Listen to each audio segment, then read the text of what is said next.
The following will attain to the perspective of an employee at Promotion Incorporated. Some issues within the company are they place activity over results-oriented actions, decisions that minimize risk or maintain the status quo, and feedback that is based on compliance. And I believe the most problematic feature in the company's organizational culture is individualism being valued over teamwork, because this diminishes the overall culture in a way that is hard to come back from.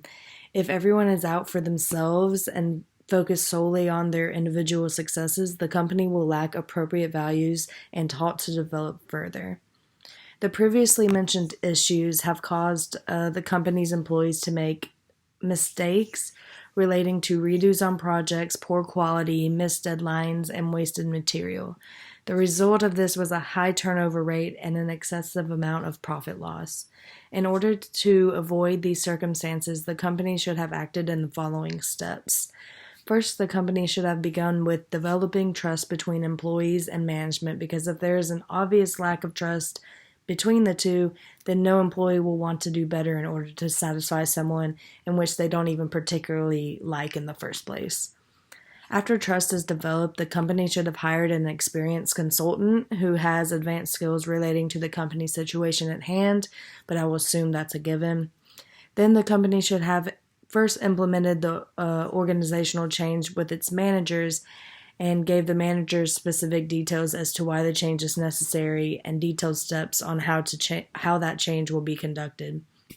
In doing this, the company could have avoided negative comments from its managers and instead would have been able to gain the cooperation from its managers, who would then reflect positive outlooks onto their employees. Instead, the company decided to relay the message post-survey to its managers about the negative reviews from its employees.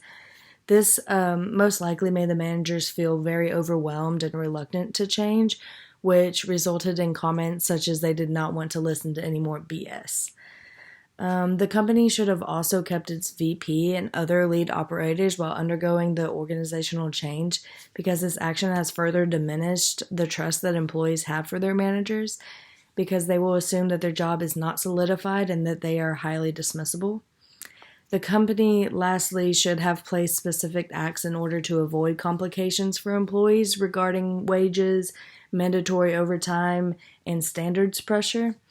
Such acts would include at least a small increase of wages, making overtime not mandatory, but promoting overtime by displaying an increase in pay for the people who work over hours, like over the mandatory amount of hours, and releasing pressure by making managers provide assistance when needed, developing an encouraging atmosphere and becoming less obsessive over the quantity of work and become more focused on the quality of work being produced while giving praise whenever the standards are met.